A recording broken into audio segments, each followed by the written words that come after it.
Eh bien, les amis, bon, je ne sais pas ce qui est arrivé.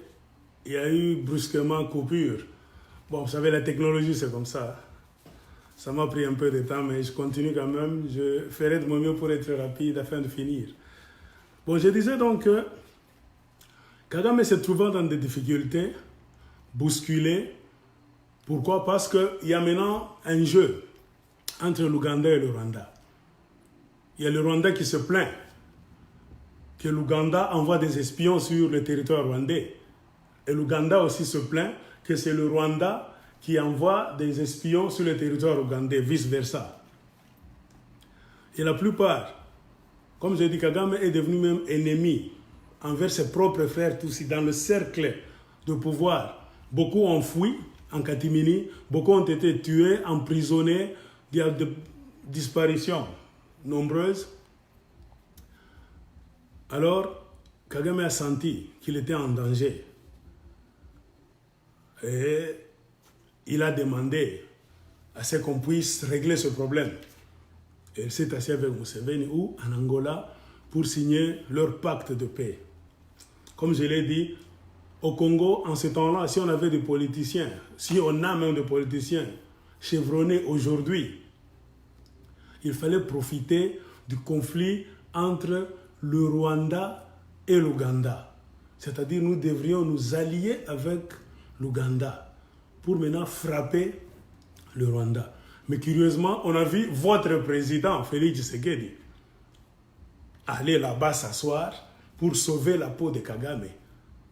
C'est-à-dire qu'il signe qu'on n'attaque pas Kagame, c'est-à-dire que Kagame soit dans la paix. Donc vous allez comprendre. Pourquoi est-ce que Félix a fait ça? Mais on a vu des Congolais. Oh, Félix Ndem Mokonzi, béton. Félix maintenant commence à être le pacificateur entre Kagame et Museveni. Non!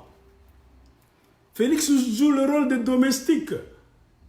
Pourquoi? Parce que les Kagame ont mis Félix au pouvoir. Comme on dit dans l'histoire des États-Unis, le nègre de maison, quand il voit que son maître est dans des problèmes, le nègre de maison accourt rapidement pour apporter une solution, pour soutenir son maître. Et comme c'est Kagame qui a organisé tout ce qui est au Congo aujourd'hui, les Félix que vous voyez tout ça, pendant les 21 jours qu'on a coupé l'Internet, comprenez pourquoi Félix a le devoir, il a la dette morale envers Kagame. C'est-à-dire, aussi longtemps que Kagame serait dans des difficultés, Félix doit être là pour le soutenir. Donc c'est dans cet état d'esprit que Kagame a voulu qu'il y ait signature de pacte de paix. Ils ont signé leur pacte de paix avec Museveni. Curieusement, le Congo est allé aussi accompagner cette histoire des aventuriers-là. Et c'était comme ça. J'ai dit, si on avait des politiciens ou bien des militaires chevronnés au Congo, c'est jeu de dames, stratégie. Il fallait s'allier maintenant à Museveni pour mieux frapper Kagame, afin de l'affaiblir. Et la plus grande peur de Kagame, c'était quoi? Kagame ne peut pas aller envahir le territoire ougandais. On va le frapper. Les militaires de Kagame qui entrent en Ouganda, on va les frapper, les matraquer sérieusement. C'est pour cela que Kagame a amené ses militaires au Congo. C'est-à-dire faire d'une pierre deux coups. C'est-à-dire il a senti un grand danger. C'est-à-dire dans l'Est, si les soi-disant Banyamulenge, qui en réalité sont des Rwandais, n'ont plus le pouvoir, n'ont plus la force là-bas. Parce qu'aussi longtemps que les Banyamulenge resteront dans l'Est du Congo, donc ce morceau de terre là-bas, c'est ce qu'on appelle un morceau de terre tampon. C'est-à-dire qui n'appartient pas aux Congolais, qui n'appartient même pas au Rwanda. Donc il y a des gens là-bas, mais qui sont en bon terme avec Kagame. Donc Kagame veut à ce que dans l'Est du Congo, que les Banyamulenge restent là. En vérité, ce sont les Rwandais. Pourquoi que ces gens restent là-bas? Pour qu'ils puissent entrer convenablement et sortir. Parce que si les Banyamulenge n'ont plus le pouvoir là-bas, et que de véritables Congolais, donc que la terre là revienne dans les mains du gouvernement congolais véritable, il n'aura plus accès à cette partie de terre. C'est-à-dire, il ne saura pas ce qui se fait de l'autre côté là. Alors, comprenez pourquoi Parmi les possibilités, Kagame, la peur qu'il avait, c'est de voir que peut-être l'Ouganda, pour l'avoir, pouvait contourner et entrer au Congo démocratique. Tu vois? Donc si on avait des stratèges, des gens qui veulent donc paralyser Kagame, il fallait ouvrir, que les Ougandais entrent, qu'on attaque le Rwanda. C'est un tout petit pays pauvre. On peut attaquer le Rwanda très bien par stratégie. Comment le Rwanda doit envoyer ses militaires chaque fois au Congo pour tuer les Congolais? Et quand le Rwanda est dans des difficultés, on voit encore un Congolais soi-disant au pouvoir, tu vas aider le bourreau des Congolais pour qu'il soit en paix, pour qu'on le frappe pas. Ce sont des bêtises. Ce sont des bêtises. Parce que si vous regardez, mais vous prenez la carte de l'Afrique centrale, spécialement ce qu'on appelle la région des Grands Lacs. Le Rwanda est en conflit avec beaucoup de pays. Le Rwanda est en conflit avec le Congo démocratique. Il est en conflit avec l'Ouganda. Le Rwanda est en conflit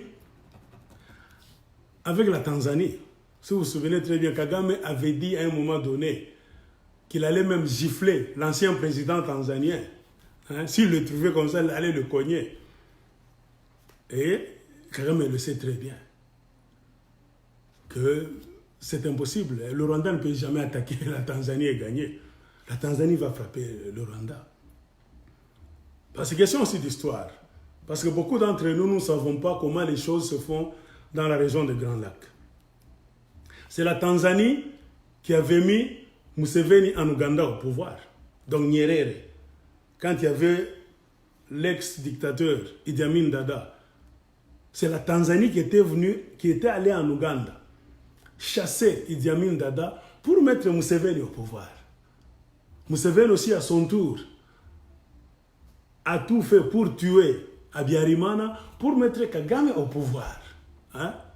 Kagame aussi, à son tour, est entré au Congo pour mettre Laurent Désiré Kabila, qu'ils ont ensuite tué parce qu'il était devenu têtu, pour mettre Joseph Kabila. Vous voyez, c'est comme ça. Ils se connaissent entre eux. Donc c'est une chaîne un peu compliquée, mais avec un peu de sagesse. Si vous lisez l'histoire, vous suivez les informations secrètes, vous comprendrez cette chose très bien. Donc voir que dans l'est du Congo, il y a l'insécurité, on est en train de tuer des gens, de décapiter les Congolais, il y a des enlèvements là-bas, et voir un président congolais qui tourne la page, 21e anniversaire du génocide du Congo, vous ne dites rien, mais vous êtes chaque fois en train de courir. Je suis au Rwanda. Vous allez même au Rwanda, vous vous inclinez là-bas, sur le mémorial du génocide rwandais. Mais vous oubliez que si au Rwanda, on a tué seulement 800 000 personnes, au Congo, c'est plus de 10 millions. C'est-à-dire, c'est 10 fois le génocide du Rwanda. On a vu même que la femme de Félix Tshisekedi est allée au Rwanda verser les larmes en voyant donc l'histoire qui s'était déroulée là-bas. Elle a même décidé de prendre en charge certains orphelins. Donc moi je peux me poser la question, si vous prenez en charge des orphelins rwandais, mais au Congo, il y a combien d'orphelins? Parce qu'on dit la charité bien ordonnée commence par soi-même. Et c'est là où beaucoup de gens se posent des questions. Tu es des nôtres, tu n'es pas des nôtres. Tu peux être des nôtres sur le plan physique, mais sur le plan de raisonnement, le plan intellectuel, le plan mental, tu n'es pas des nôtres, tu es ailleurs. Ça peut se faire aussi. Et quand vous allez prendre des enfants, j'ai vu même des photos, vous prenez les petits enfants là-bas, au nombre, c'est pas de 40, 400, tout ça, prenez autant d'orphelins que vous voulez. Mais les photos qu'on a présentées là-bas par les femmes de Kagame, la femme de Félix Tshisekedi, on a vu des enfants qui sont là. Maintenant, posons-nous la question, ces enfants-là, est-ce que ce sont les orphelins du génocide du Rwanda? Non. Puisque le génocide du Rwanda a eu lieu en 1994, 94. Et qu'aujourd'hui, si un orphelin qu'on avait laissé en ce temps-là, prenons l'âge le plus bas, l'orphelin qu'on avait laissé en 94 par ses parents qui étaient tués dans les génocides du Rwanda, s'il avait une année, que ce soit une fille ou bien un garçon, aujourd'hui cet orphelin aura combien d'années? Aura quel âge? 25 ans. Mais quand vous allez là-bas, on vous parle toujours du génocide, on vous présente même des photos des enfants maintenant. Alors on se pose la question, est-ce que ce sont les orphelins du génocide? Ou bien ce sont maintenant les orphelins rwandais là-bas, dus par la pauvreté, le problème social là-bas, qui font mari et femme se battent, il tue sa femme, les orphelins restent. Maintenant, c'est vous les Congolais. Avec l'argent du Congo, vous allez commencer maintenant à aller aider les orphelins du Rwanda. Non, puisqu'en réalité, tous les orphelins qu'on avait laissés par les parents au temps du génocide, je vous dis, le plus jeune, s'il avait une année, il a 25 ans. Les autres ont dans des 30 ans, 40 ans. Ce sont des personnes-là qui savent comment se débrouiller, travailler. Ils ont même étudié, ils ont profité de beaucoup. Beaucoup ont été envoyés dans le monde, en Amérique, tout ça, pour étudier. Donc, nous devons parfois nous poser des questions au lieu de nous amener dans des aventures. Donc, c'était ça, ce qui est arrivé. Donc, à Minembwe, c'est le réveil de la conscience de nos frères Maï Maï dans ce qu'on appelle l'autodéfense populaire. M. Laurent Désiré Kabila l'avait dit. Il y a beaucoup de gens qui reprennent la phrase de Kabila sans comprendre ce que cela signifie. Il avait dit que la guerre sera longue et populaire, c'est-à-dire populaire, le peuple. Ce n'est que le jour où le peuple congolais, vous allez comprendre que nous devons nous impliquer dans cette guerre, que la guerre finira, qu'on va gagner. Vous comprenez pourquoi les ennemis connaissent.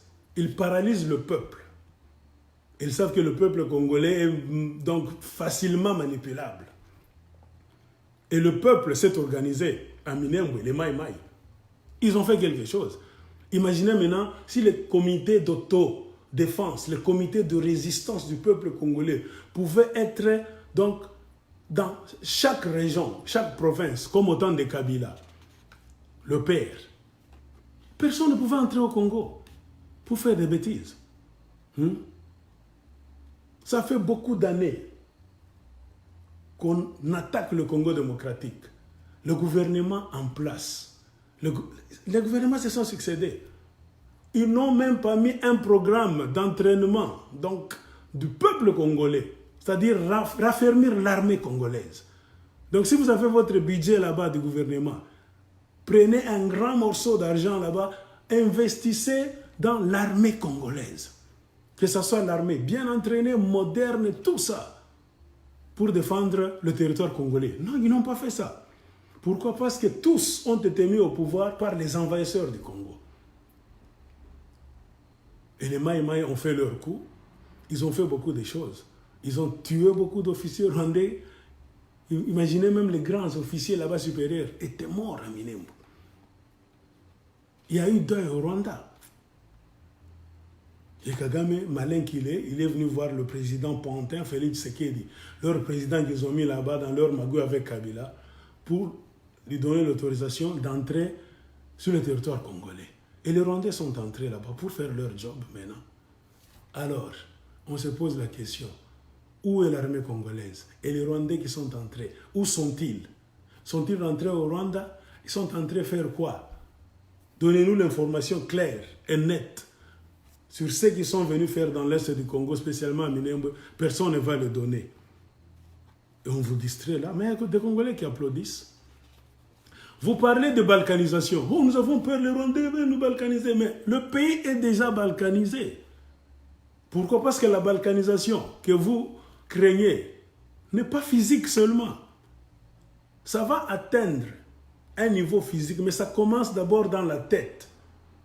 Remarquez au Congo aujourd'hui, les Congolais ne parlent plus un même langage. On peut parler une même langue, mais on ne parle pas un même langage. Pourquoi Kabila a réussi à distraire les Congolais?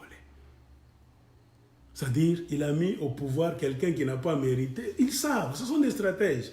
Il a bousillé l'unité des Congolais qui s'était formée à un moment donné, quand les politiciens congolais avaient décidé de mettre en place la procédure de candidats communs. Les ennemis du Congo ont eu peur. Mais pour bousiller ça, ils ont fait quoi? Ils ont fait entrer dans leur jeu un groupe de Congolais et les Congolais maintenant commencent à s'entre-attaquer. Et remarquez, Joseph Kabila se repose. Personne n'attaque Joseph Kabila. Il est maintenant libre là, calme. Ce sont maintenant les Congolais entre eux qui s'insultent. Distraction. Alors, pour comprendre ce qui se passe dans l'est du Congo, parce que le grand sujet aujourd'hui, c'est qu'il y a un groupe de gens qui se disent « Oh, Banamulenge, nous sommes des Congolais, Azarias Ruberwa qui est là, il y a Moïse Nyarugabo, ainsi de suite, nous sommes des Congolais, blablabla, bla, bla, tout ça. » Les Congolais acceptent. « Oh, Toti Kabango, tout ça, par ignorance. » Mais je vais vous aider.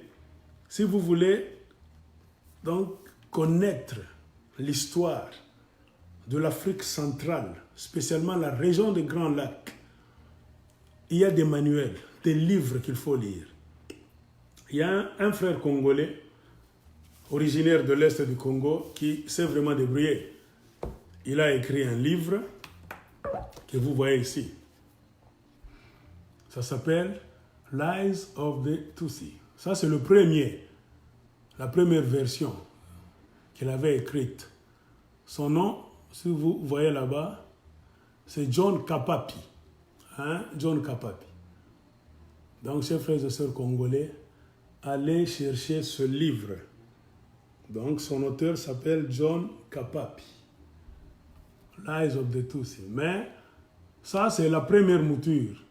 Pourquoi? Parce qu'il est rentré encore avec une version enrichie, augmentée. Il a augmenté quelque chose et ça a donné ça. Mais la version qu'il faut acheter, je vous recommande de ne pas acheter ça. Regardez comment ça est. Le titre est bref là-bas. Lies of the Tutsi. Non, mais achetez maintenant cette version. C'est la dernière version qui est revue et augmentée. Puisqu'à l'intérieur, il y a même des cartes, tout ça. Si vous achetez ce livre, le bénéfice, c'est quoi? Non, regardez très bien. Achetez cette version. Lies of the Tutsi in Eastern Congo Zaïre. C'est-à-dire les mensonges des Tutsis dans l'est du Congo Zaïre. Écrit par un confrère congolais, John Kapapi. Dans ce livre, ce n'est pas un roman. C'est comme un livre scientifique. Le frère a écrit d'une manière universitaire, en faisant des recherches, donc en allant dans des bibliothèques dans le monde. Il a fait des recherches, il a recouru aux autres écrits d'autres écrivains qui ont écrit sur le Congo, le Rwanda, le Burundi, l'Est du Congo, comment est-ce que les choses se passaient là-bas. Si vous lisez ce livre, ça va vous aider à connaître le nom de beaucoup d'auteurs belges et même français qui avaient écrit en 1936, 1940 concernant les choses qui se passent dans l'Est du Congo. Par exemple, si vous lisez ce livre, vous connaîtrez certains auteurs que vous devez nécessairement lire. Il y a un auteur qu'on appelle Jan Van Sina, c'est un Belge. Donc en lisant ce livre, vous découvrirez une référence. C'est-à-dire, on vous amènera à chercher un livre dont l'auteur s'appelle Jan Van Sina. Son livre s'appelle « Introduction à l'ethnographie du Congo ». C'est un Belge qui a écrit ce livre il y a très longtemps, donc en 1966. Donc, si vous lisez le livre de Jan Van Sina, le Belge, le livre qui s'intitule « Introduction à l'ethnographie du Congo », vous comprendrez les ethnies. Donc, Minoko ya Congo, Kabila, Kabila ya Congo, il toke ya wapi. Ça ne vient pas de Congolais, nous, la génération d'aujourd'hui, ou bien un Rwandais qu'on a mis au monde aujourd'hui, Azérès Rubéon, qui va vous raconter des histoires. Non. Si vous attrapez ce livre, vous lisez, il y a trop de références, j'ai dit. Donc, vous connaîtrez d'autres livres. Ce livre va vous renvoyer à d'autres livres qu'il vous faudrait lire pour comprendre la réalité du Congo et de l'Est du Congo. En lisant ce livre, on vous recommandera encore de lire un livre écrit par Jacques Sourdia. Je pense que c'est un Français. Il a écrit un livre en 1940. Ce livre là-bas s'appelle « Les chefferies au Congo belge ». Les chefferies, c'est-à-dire vos chefs du village là-bas, vos rois, vos empereurs, tout ça, vous comprendrez. On va même nommer les chefferies qui ont existé au Congo démocratique. Et vous allez chercher. Ça ne vient pas de nous, Congolais, ça ne viendra pas des Adazeres Rubero ou bien notre Rwandais. En lisant le livre « Les chefferies au Congo démocratique » de Jacques Sourdia, qu'il a écrit en 1940, vous allez voir si les Banyamulenge sont cités ou pas. Ils ne sont nulle part.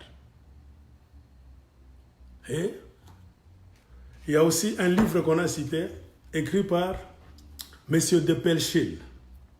Il a écrit un livre intitulé « Les grandes lignes de migration des Bantous de la province orientale du Congo belge ». Ce monsieur a écrit un livre en 1936.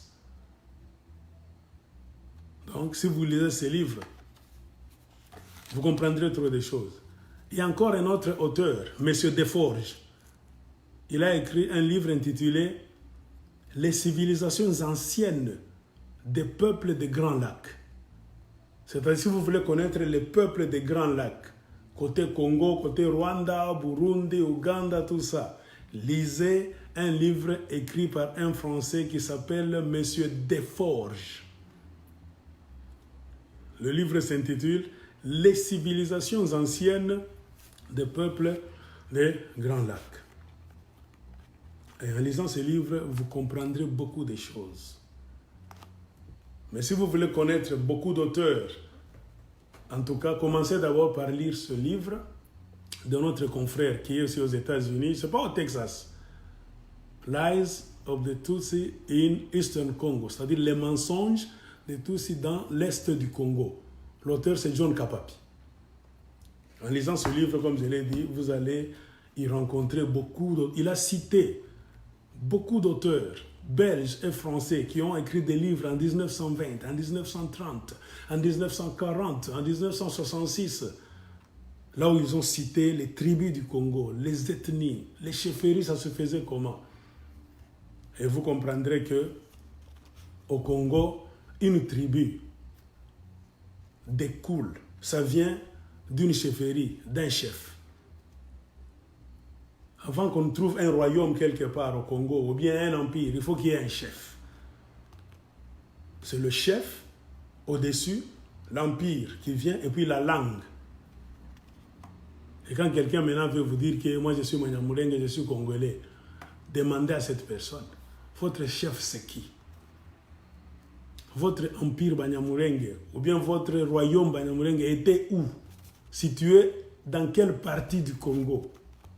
Et vous parliez quelle langue? Est-ce qu'au Congo, il existe une langue qu'on appelle le Kinyamulenge? Ce sont des questions qu'il faut poser. Et en lisant ce livre, surtout les intellectuels, vous verrez que nous allons encore bloquer beaucoup de mensonges qu'on est en train de nous raconter aujourd'hui. Parce qu'on sait que la plupart des Noirs, spécialement les Congolais, ne lisent pas. Donc avant de passer, je vous recommande, c'est un livre en anglais. The Lies of the Tutsi in Eastern Congo, Zaïre. Les mensonges des Tutsis dans l'Est du Congo. Écrit par notre confrère John Kapapi. Il y a trop d'auteurs belges et français à l'intérieur qui ont écrit des livres en 1920, en 1930, 1936, 1940, même 1966. Là où ils ont parlé des ethnies au Congo. Comment est-ce que les ethnies se forment? Comment est-ce que les ethnies se sont déplacées? La migration des Congolais, comment est-ce qu'elle tournait? Vous n'y trouverez jamais les frères d'Azares Rubero. Alors, si nous prenons connaissance de cette histoire, nous en tant qu'intellectuels, ça sera vraiment un socle, une grande base, une grande fondation pour nous intellectuels à partir de laquelle nous allons commencer à mener nos enquêtes et discuter avec ces gens-là. Puisque le grand problème aujourd'hui, c'est qu'on veut nous forcer de créer une tribu qui n'a même pas de langue au Congo, qui n'a même pas de chef. Comprenez pourquoi Jairus Robero a mis son grand frère comme un chef. Parce qu'ils savent qu'au Congo, il n'y a pas de tribu sans chef. Il y a d'abord le chef, la tribu et le territoire. Donc ils sont venus, ils veulent s'insérer au Congo, ils ont pris le territoire, ils ont créé une fausse tribu et on va leur demander enfin quel est votre chef. Histoire en Boga Nabino. Chef Nabino Azali nan histoire, il y avait chef Nabino dans le passé. Bazana Bangote. Comprenez pourquoi Jairus Robero, connaissant l'histoire du Congo, est en train d'accomplir donc les 3 stratégies clés qui font qu'une tribu existe, soit acceptée au Congo. C'est-à-dire, il y a un chef d'abord, la tribu est là, et il y a la terre, le territoire. Donc j'ai beaucoup parlé, lisez ce livre et vous comprendrez beaucoup. Toujours dans la série des attaques qu'on est en train de mener contre le peuple congolais, vous verrez, il y a ce qu'on appelle Ebola. Beaucoup de Congolais prennent cette affaire d'Ebola comme si c'était de la blague. Ils sont en train de croire tout ce qu'on est en train de leur raconter là-bas. Messieurs, mes chers amis, Ebola n'est pas un virus naturel. C'est un virus fabriqué dans des laboratoires aux États-Unis d'Amérique. C'est-à-dire, à un moment donné, les Occidentaux utilisent ça, spécialement les Américains. Quand ils sont fatigués de vous déranger avec les armes physiques, ils peuvent venir chez vous maintenant avec des armes biologiques, parmi lesquelles le virus d'Ebola. Et comment est-ce qu'ils jettent ce virus? Toujours dans notre esprit, nous les Africains en général, spécialement le Congo. Oh, nous demandons à l'OMS, Organisation mondiale de la santé, de nous amener des vaccins pour venir finir telle ou telle maladie au Congo. Parmi les vaccins qu'on vous amène là, c'est là où se trouvent encore des vaccins qui ne sont pas vaccins, qui sont des bouteilles à virus. Quand vous allez vous injecter comme ça, il y a même 2, 3, 4, ce sont des virus d'Ebola. Ça va commencer à vous décimer. Ça va vous ouvrir maintenant la porte aux mêmes gens qui, dans leur plan, c'est-à-dire ils veulent vous tuer pour prendre vos terres et vos richesses. Et en vous tuant comme ça, vous ouvrez la portière à qui? Aux multinationales qui viendront chercher et trouver du travail chez vous. Et vous verrez Médecins sans frontières arriver là-bas, la Croix-Rouge arriver, l'ONU arriver encore. Oh, nous allons au Congo démocratique dans un programme là-bas avec le vaccin. Comprenez pourquoi l'autre ministre de la Santé, je ne sais pas si Oli comprenait ça. Oli savait très bien le jeu que l'ONU était en train de jouer. Mes chers amis, les Congolais ont essayé toutes les stratégies, mais Ebola ne finit pas. Hein? Vous allez me dire que c'est normal. Ce n'est pas normal. C'est quelque chose qu'on est en train donc d'injecter, de continuer à injecter dans la population. Parmi les vaccins qu'on vous amène là-bas, d'autres ne sont pas des vaccins pour vous aider à guérir. Ce sont les vaccins à virus Ebola. On t'injecte, ça se multiplie là. Pourquoi? Parce que le Congo, c'est un endroit là où tout le monde veut venir poser sa tente pour voler. Et qui doit savoir cela pour protéger le peuple congolais? C'est les politiciens. Moi, j'ai apprécié le comportement d'Oli. Donc, monsieur, c'est pas Oli Olunga, tout ça, qui était le ministre de la Santé. Il peut avoir des défauts quelque part, mais c'est un homme qui voyait trop loin. Vous êtes en train de soigner les Congolais. Oh, Ebola, Ebola, Ebola. Vous leur injectez. Donc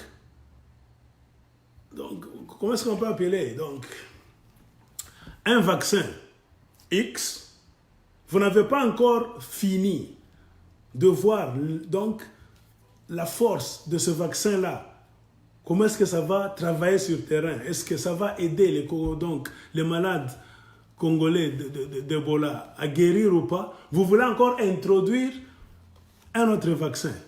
Non, ça ne peut pas se faire. Tu ne peux jamais faire ça aux États-Unis d'Amérique. Tu ne peux jamais faire cette bêtise en Europe. Mais pourquoi est-ce que c'est en Afrique, là où les Occidentaux vont jouer avec les esprits des gens? Pourquoi? Parce qu'il n'y a pas de dirigeants capables. Et c'est vraiment difficile. Vraiment difficile qu'un dirigeant africain puisse se tenir et de dire « Wait a minute, je vais regarder dans cette histoire. Pourquoi il y a ceci ?» Se poser trop de questions. Tu ne peux pas te poser trop de questions si c'est eux qui t'ont mis là-bas. Comprenez pourquoi les Occidentaux font tout pour que les Africains ne s'expriment pas librement, pour qu'ils ne votent pas leurs dirigeants eux-mêmes. Il faut donc leur imposer des dirigeants. Et c'est ce qui est arrivé au Congo. Le dirigeant, l'homme qu'on a voté par le peuple congolais, ils l'ont mis de côté. Ils se sont assis là-bas dans la magouille là-bas. Ils ont créé un gouvernement de mafia, de l'ombre, qu'ils ont mis là-bas. C'est-à-dire tous ceux qui ont participé à cette mafia-là sont maintenant au pouvoir. Ils ne vous doivent rien. C'est-à-dire, ils ne sont pas arrivés là où ils sont à cause de vous, grâce à vous. Non. Ils sont arrivés là-bas donc grâce à Kagame, à Museveni, à d'autres multinationales, les Américains, tout ça. C'est-à-dire, ils n'entendront que la voix des gens qui les ont mis là, pas vous. Comprenez pourquoi, sous pression, dans le problème d'Ebola, on a fait pression sur le ministre de la Santé, M. Oli. Parce que pourquoi? Il refusait. Il dit que nous suivons la progression d'Ebola. Je pense qu'avec le vaccin que nous avons sur place, ça évolue. Ebola frappe rapidement, mais le patient guérit lentement. Je pense que ce n'est pas encore négatif. Nous sommes en train de voir comment les choses se font. Mais les grandes puissances, les laboratoires internationaux ont bousculé. Non, nous avons créé un autre vaccin. Nous voulons essayer d'imaginer un vaccin qu'on vient de créer, qu'on n'a jamais essayé ça. Il n'y a pas de garantie que ce vaccin est efficace. Si on injectait ça dans le corps des Congolais qui souffrent d'Ebola, on ne sait pas les effets que ça va produire. Vous avez des garanties qu'ils vont guérir? Ça, c'est la première question. Et puis les effets secondaires. Ça peut entrer dans ton corps, ça tue Ebola, mais ça crée d'autres maladies ou bien ça te tue. Toi aussi. Tout ça, il fallait des gens honnêtes, des responsables à la tête du pays. Comprenez pourquoi M. Oli l'a refusé? Non. On ne peut pas aller rapidement comme ça. Vous me bousculez trop. Et puis nous n'avons pas de gouvernement au Congo. Attendez d'abord pour que nous puissions, le jour où on aura le gouvernement, on va s'asseoir, on va transmettre le dossier, on va discuter avant soit d'accepter ou bien de refuser le vaccin que vous voulez amener. Et le vaccin est venu de qui? De ce qu'on appelle Johnson & Johnson. Si vous lisez sur les petites bouteilles là de poudre, hein, le poudre que vous injectez là, bon, que vous dispersez sur vos enfants, poudre blanche, c'est fabriqué par Johnson & Johnson. Suivez maintenant les informations qui sont aux États-Unis d'Amérique au moment où je suis en train de vous parler. Ce même laboratoire Johnson & Johnson a fabriqué beaucoup de médicaments néfastes qui ont tué beaucoup des Américains au lieu de les guérir, qui ont laissé beaucoup d'Américains, donc c'est-à-dire avec des problèmes mentaux, des problèmes physiques. Et le même Johnson & Johnson est au tribunal aux États-Unis. On a tranché l'affaire. Johnson va payer plus de 120 milliards de dollars américains d'amende. Donc le laboratoire là a créé des médicaments qui a tué beaucoup d'Américains au lieu de les guérir. Et c'est le même Johnson & Johnson qui a fabriqué un vaccin nouveau et qui a beaucoup pressé pour qu'on puisse utiliser ça au Congo. Et on a vu des Congolais là-bas accepter ça. Monsieur Oli Lunga avait raison, le ministre est là. Il a dit non, vous me poussez trop. On ne sait pas les effets secondaires de ce vaccin. Mais ils sont entrés par qui? Le même Félix Tshisekedi. Pourquoi? Félix Tshisekedi, c'est leur pion. Et pourquoi on a poussé là? Félix Tshisekedi a accepté. Oh, on a vu des Congolais applaudir. Oh, riposte. Félix Tshisekedi a accepté, la riposte sera menée et tout ça. Ce n'est pas la riposte. Il a accepté pourquoi? Parce que on ne va pas amener ce vaccin au Congo gratuitement. Le Congo va payer des millions de dollars américains. Et ça va entrer dans la poche de qui? Des dirigeants congolais. En acceptant cela, Félix Tshisekedi aura aussi sa commission. On va lui donner sur la table. Tu nous as facilité le marché de vendre notre vaccin au Congo démocratique. Oh Isaïayo, tu as la poche. Il n'a pas accepté ça parce que vous aimez vous les Congolais. Imaginez un vaccin qu'on a créé. On n'a jamais essayé ça, même sur les cobayes, même sur les singes, même n'importe où. Mais on va essayer ça sur les êtres humains au Congo démocratique. Vous acceptez ça. Et par ignorance, vous ne lisez même pas, vous ne suivez même pas dans les informations du monde pour savoir que c'est le même Johnson & Johnson, le laboratoire là, qui vous a forcé à prendre ce vaccin-là, qui est dans des problèmes aux États-Unis. Pourquoi? Pour avoir créé des médicaments qui ont tué les Américains, qui ont laissé les Américains dans un état de paralysie. Et le même Johnson & Johnson va payer plus de 120 milliards de dollars américains d'amende.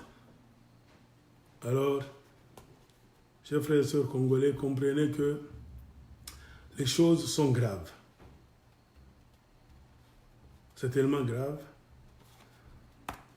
Et Ebola, comme je l'ai dit, faites des recherches. C'est un vaccin créé par des hommes dans des laboratoires, spécialement aux États-Unis, comme une arme biologique. Mais on n'a jamais vu un président africain, ni même l'Union africaine, tous les présidents là-bas s'asseoir, dire non, nous voulons voir clair dans cette histoire d'Ebola. Qu'est-ce qui est caché derrière Ebola? Personne. Pourquoi? La réponse est simple. Comme je vous ai dit, comment voulez-vous qu'un président qu'on a parachuté au pouvoir par les Occidentaux peut se tenir contre les Occidentaux qui lui ont donné le pouvoir? Jamais de la vie. Le domestique respecte son maître. Comment voulez-vous que l'Union africaine puisse un jour s'asseoir pour étudier le problème d'Ebola? Qu'est-ce que Ebola au juste? Beaucoup le savent, mais ils se taisent, de peur de perdre leur emploi.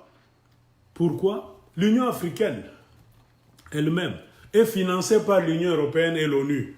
Vous vous rendez compte? Vous avez l'Union africaine qui est en Afrique, qui est une chose là-bas, soi-disant des Africains, mais qui ne sait pas opérer elle-même comme ça. Malgré que l'Afrique est composée d'une cinquantaine de pays, là où il y a 3/4 des richesses du monde, que les Occidentaux viennent prendre de l'Afrique pour les amener chez eux, et les mêmes Occidentaux deviennent des multimilliardaires en volant chez vous. Mais l'Union africaine est chez vous, les Africains, mais vous ne parvenez toujours pas à financer, à faire l'autofinance. C'est-à-dire quoi? Le pouvoir n'est pas dans la matière. Le pouvoir se trouve dans la tête. Et c'est ce qui manque à beaucoup d'Africains, et spécialement à beaucoup de Congolais. C'est pourquoi vous voyez les politiciens se jouent des Congolais. Et le gouvernement est en place aujourd'hui. Il a été investi, vous l'avez vu devant le Parlement là-bas, un gouvernement que moi j'appelle Dali Baba et les 65 voleurs. Les gens ont discuté, représentation, blablabla, nous ne sommes pas représentés, c'est tout ça, les têtes nouvelles, tout ça. Mais vous parlez de représentation, on y arrivera. Voyons d'abord le nombre des ministres au Congo démocratique, dans le nouveau gouvernement d'Ilunga Ilunkamba. Regardez l'état dans lequel se trouve le Congo.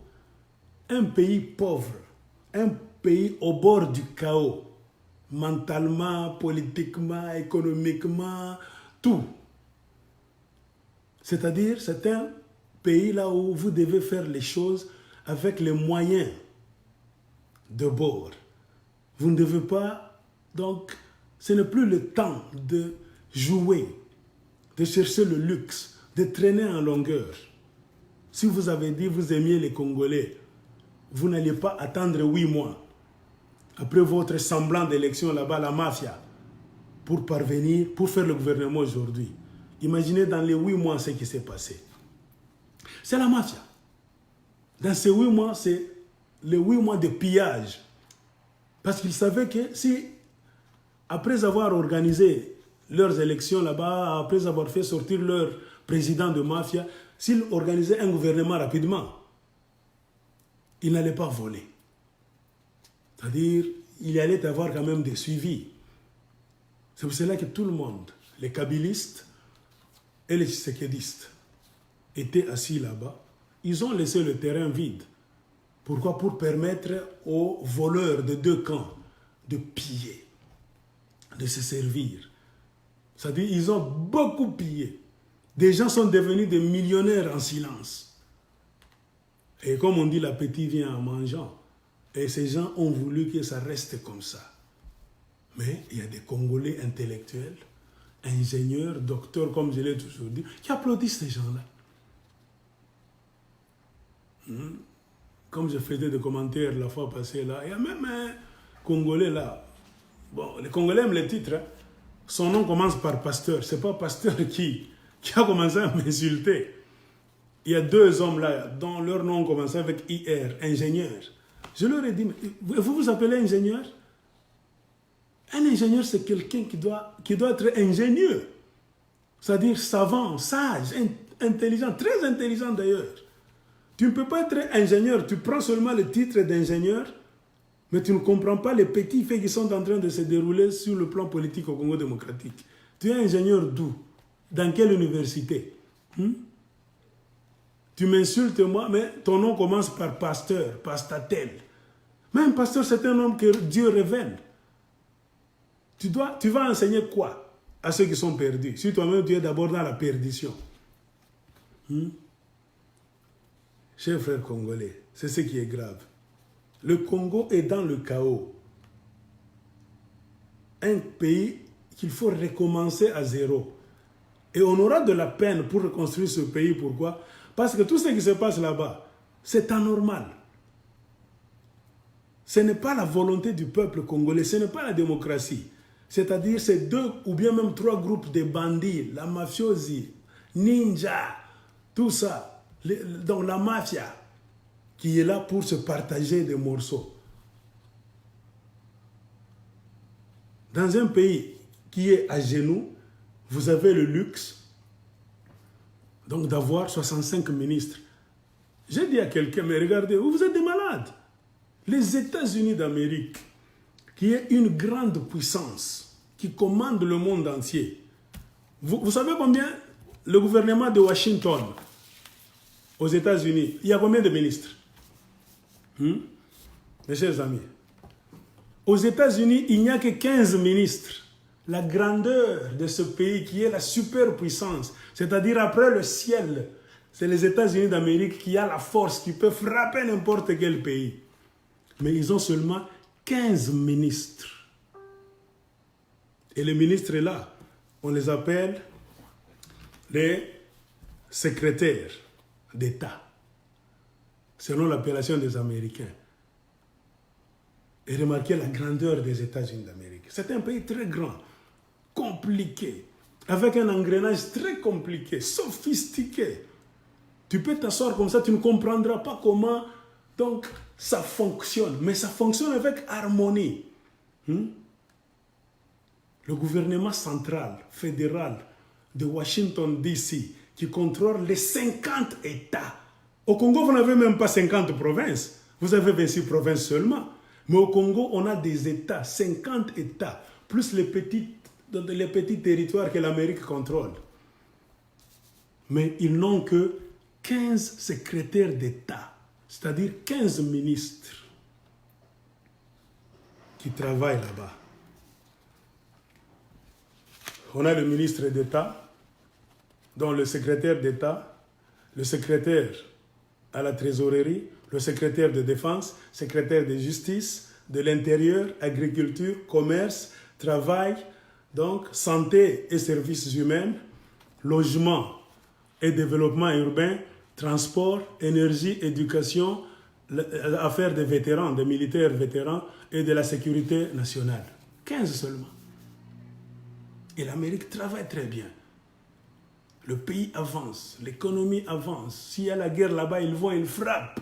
Ils sont bien organisés. 15 secrétaires d'État seulement. Dans un pays qui a 50 États, pas provinces, des États. Prenons au Congo, acceptons peut-être qu'une province, c'est un État.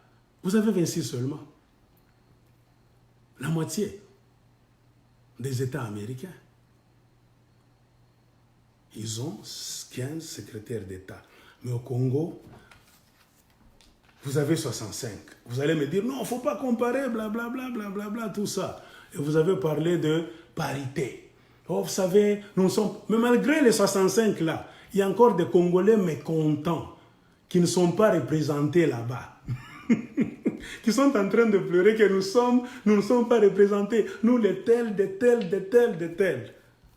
Mais imaginez si les Américains commençaient à se plaindre comme vous. Dans leurs 50 États, ils n'ont que 15 secrétaires d'État, c'est-à-dire 15 ministres américains qui travaillent à Washington dans un gouvernement. Si les Américains se mettaient à se plaindre, ils allaient se plaindre comment? Congolais. Et vous savez que le budget du Congo, c'est presque 5 milliards de dollars américains. Rien.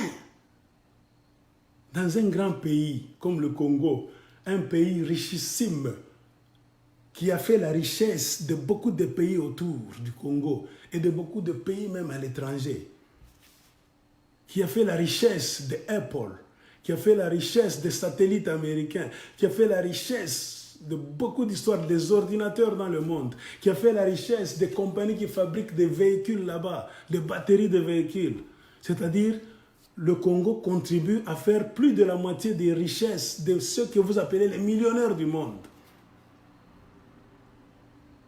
Mais il n'a qu'un budget de 5 milliards au moins. On peut aller jusqu'à 6 si on veut, mais moyen 5 milliards de dollars américains. Et le gouvernement de 65 voleurs, Ali Baba et les 65 voleurs, comme moi je les appelle, vous connaissez les dépenses qu'ils vont faire. Les 65 ministres qu'on vient de mettre là, si vous comptez leurs dépenses annuelles, ça sera plus ou moins 2,5 milliards de dollars américains. C'est-à-dire, c'est presque la moitié du budget, la moitié du budget là, de votre pays.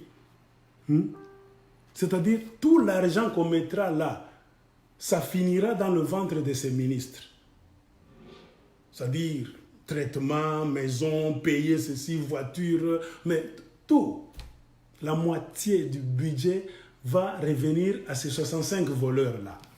C'est pour cela que moi j'ai appelé ça, c'est le gouvernement d'Ali Baba et les 65 voleurs. Et les gens qu'on a mis là-bas, si vous suivez, oh, nous ne voulons pas des têtes anciennes et tout ça. On a mis des personnes soi-disant nouvelles, inexpérimentées. On a vu des hommes qui ne savent même pas parler, qui ne savent même pas raisonner logiquement. On a vu des jeunes femmes là qu'on a mis là-bas, oh, parité, oh, tout ça. Imaginez un pays en crise. Il faut mettre des mesures d'urgence en place. Mais vous prenez encore des inexpérimentés, vous mettez là-bas. C'est-à-dire le Congo ne fait que reculer. Le Congo continuera de patiner jusqu'à l'infini. Vous prenez des apprentis, c'est-à-dire ils sont ministres étiquette seulement. Ils vont s'asseoir dans des bureaux et ils ne connaissent pas le travail. Ils vont commencer à apprendre le jour où ils vont entrer dans le bureau. Et qui va leur donner la matière? Qui va leur apprendre à devenir ministre et à faire le travail qu'un ministre doit faire? Les gens du dehors. Et les gens du dehors, c'est qui? C'est les mêmes personnes que vous avez dit, oh, ce sont les mêmes gens. C'est-à-dire, ces gens-là ont délégué leurs épouvantails.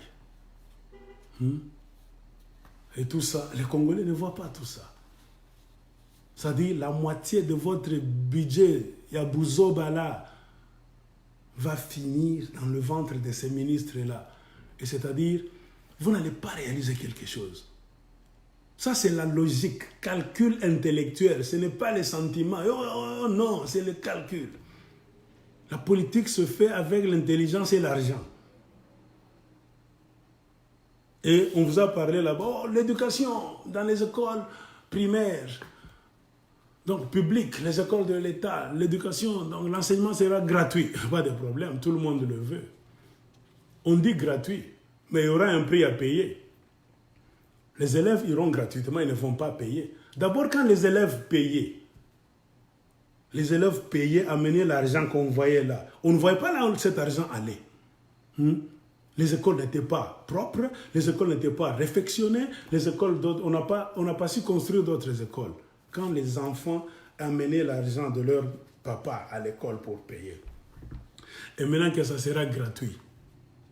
Quand les enfants payaient, les enseignants, les professeurs n'étaient pas payés, malgré que les enfants, les élèves payaient. Et maintenant que les élèves vont commencer à venir comme ça, s'asseoir sur un banc sans payer, c'est quand vous allez commencer à payer les professeurs, les enseignants. Ça, c'est de la farce. Et maintenant, pour payer tout ce monde-là, l'argent viendra d'où? Parce que selon les calculs, selon votre budget même, M. Ali Baba, Ilung Kamba, le voleur, a dit ça, que le budget est tellement minime, que ça varie entre 5 et 6 milliards de dollars américains. Si l'entretien de vos ministres, de vos 65 voleurs, va coûter 2,5 milliards, presque la moitié du budget, et si vous suivez encore des calculs, il faut encore plus ou moins 2,6 milliards pour payer les professeurs, les enseignants de l'école primaire, pour entretenir les écoles qui seront gratuites. Imaginez, ça sera déjà 4 milliards ou bien 5, c'est déjà parti. C'est-à-dire le paiement des ministres et l'entretien des écoles et le paiement des enseignants, tout le budget de 5 ou 6 milliards fini. Alors, vous allez faire des routes avec quoi? Tout ce que vous nous dites là-bas. Les hôpitaux, vous allez les développer, amener avec quoi? Vous allez payer les enseignants avec quoi? Vous allez payer les médecins avec quoi? Faire des routes, créer des ports, assurer la sécurité, l'armée, beaucoup de services. Il n'y a que des idiots qui peuvent gober cette aventure des Congolais. Vous parlez de parité. Pour être honnête, si vous avez dit non, nous, les hommes de telle province, on n'est pas représentés. Pourquoi, par exemple, même s'il faut exagérer, pourquoi ne pas faire un gouvernement de 26 ministres? C'est-à-dire un ministre par province, si vous voulez exagérer. C'est-à-dire le premier ministre est là, parce que le pays est dans une crise, nous n'avons pas beaucoup d'argent, mais pour satisfaire tout le monde, au lieu de 65 ministres, nous allons prendre une personne par province. C'est-à-dire, on allait avoir Monsieur le Premier ministre Ali Baba, le grand voleur Ilung Kamba, avec ses 26 voleurs. Mais vous avez multiplié encore, fois 2, fois 3, pour avoir 3 fois. Tout ça, c'est l'esprit de vol. Et vous voulez faire croire au monde que vous allez construire ceci, vous allez faire ceci. Nous sommes en train de vous regarder. Et remarquez très bien, il y a trop de discussions dans les familles politiques. Et l'homme qui a défrayé la chronique dans les discussions, c'est Fils Moukoko. Si nous voulons parler, avant de finir, de ce qui est en train de se passer au Congo. Fils Moukoko, c'est un membre, donc invétéré de l'UDPS. Il a défrayé la chronique en ce sens qu'il est contre beaucoup de choses que l'UDPS est en train de faire. Les gens parlent de lui, blablabla, mais moi je dis que il peut parler comme il veut. Il raisonne. J'ai suivi beaucoup de ses déclarations, tout ça. C'est un petit qui raisonne, mais son plus grand défaut, c'est qu'il croit changer les choses à partir du milieu. Tu ne peux pas changer les choses à partir du milieu. Tu ne peux pas désinfecter une rivière empoisonnée, donc, en aspergeant les produits chimiques en aval, c'est-à-dire la partie là où l'eau coule. Non. Si tu veux désinfecter une rivière empoisonnée, on te donne les produits chimiques. Il ne faut pas aller en aval, chini, nassé, non. Il faut aller en amont, là où commence la rivière, à la source même. Tu mets les produits chimiques à la source de la rivière. C'est-à-dire quand la rivière va couler, les produits chimiques aussi vont couler pour désinfecter cette rivière. Ainsi, les microbes, insectes, tout ça, ça va mourir. Mais tu ne peux pas dire que tu veux désinfecter une rivière, tu commences au pied. Là où la rivière finit, là où tu mets les produits là-bas, mais le poison continuera toujours à couler. Je le dis pourquoi, Fils Moukoko se poumonne inutilement. Une partie de ses déclarations, il manque d'honnêteté. Il ne touche pas Félix Tshisekedi. Or, s'il y a des ordres dans l'UDPS aujourd'hui, c'est à cause du comportement de Félix Tshisekedi. Tu ne peux pas dire Jean-Marc Kabound, il y a l'autre papa là-bas, je ne sais pas comment est-ce qu'on l'appelle, Augustin Kabouya. Tu peux les condamner là-bas, mais tous, ce sont les acolytes de Félix Tshisekedi. Si l'UDPS est en train de faire des bêtises, c'est parce que Félix Tshisekedi le permet. C'est parce que Félix Tshisekedi a été dans un deal avec Kabila. Ça fait partie du deal qu'on ne vous dit pas. Et je m'étonne. J'ai vu même des gens faire des vidéos. Je n'aime pas parler des gens, mais quelqu'un m'a posé la question. Il y a un certain homme, Jean-Claude Moubenga, d'ici aux États-Unis, Texas. Il y a le Sénégal, Kajombo, qui est à Kinshasa, qui parle, il se poumonne, parler, mais vous allez vous époumoner inutilement. L'honnêteté, c'est quoi? C'est de reconnaître d'abord de quelle manière Félix est devenu président. Tu ne peux pas corriger les choses. Tu ne peux pas parler, pointer les autres du doigt, espérer qu'il y aura un changement positif au Congo en mettant Félix à côté. Oh, il y a sa président. Félix Ndemokonzi, blablabla. C'est ce que toi tu veux que ça soit, mais ce n'est pas comme ça. Pointe le doigt à la véritable chose, au vrai problème. Comment est-ce qu'il est devenu président? Qui l'a mis là où il est? Est-ce que c'est le peuple ou bien c'est dans un deal?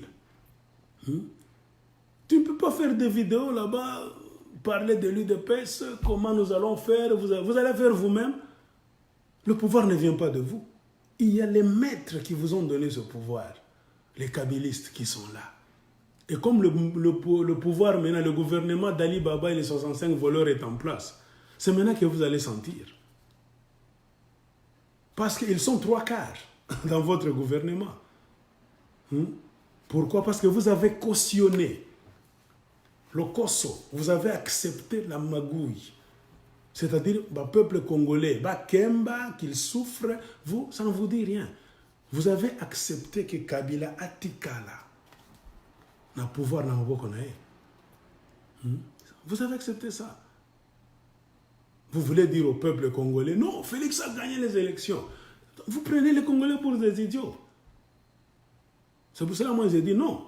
Les Congolais ne sont pas idiots. C'est vous qui parlez qui êtes des idiots.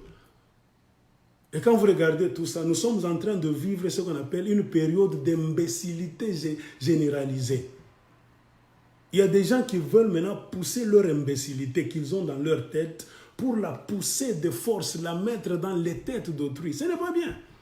Si tu es idiot imbécile, reste avec ça pour toi-même. Partage les bonnes choses positives qui peuvent aider les gens à se libérer moralement, mentalement. Il ne faut pas partager des bêtises là qui vont faire que les Congolais vont rester encore dans l'esclavage éternel. Non, ce n'est pas bien. C'est pas bien. Jamais de la vie. Donc, c'est pourquoi on dit, vous n'avez pas de mémoire ou bien vous avez une mémoire courte. Qui ne sait pas que tout ce qui s'est fait là-bas, le cirque entre Félix Tshisekedi, Vital Kamerhe, Joseph Kabila, c'est la comédie. Les élections des gouverneurs de province, est-ce que Félix lui-même n'avait pas dit qu'il y a corruption? Les élections des députés là-bas, est-ce que l'UDPS, Félix lui-même n'avait pas dit qu'il y a corruption? Qu'est-ce que Félix avait fait et Vital Kamerhe? Ils ont accepté, ils ont reconnu qu'il y a corruption dans les élections des gouverneurs. Kabila s'est imposé. Félix a reconnu qu'il y a eu corruption dans l'élection des députés. C'est-à-dire Kabila s'est imposé avec le FCC. Ils ont mis de côté d'autres députés là-bas. Là où ils ont échoué, Kabila s'est imposé. Félix a reconnu ça, mais qu'est-ce qu'il a fait pour dire à Kabila, là où ici tu as triché, moi je ne marche pas, on ne bouge pas jusqu'à ce que le vrai résultat doit rester. Il a laissé ça comme ça.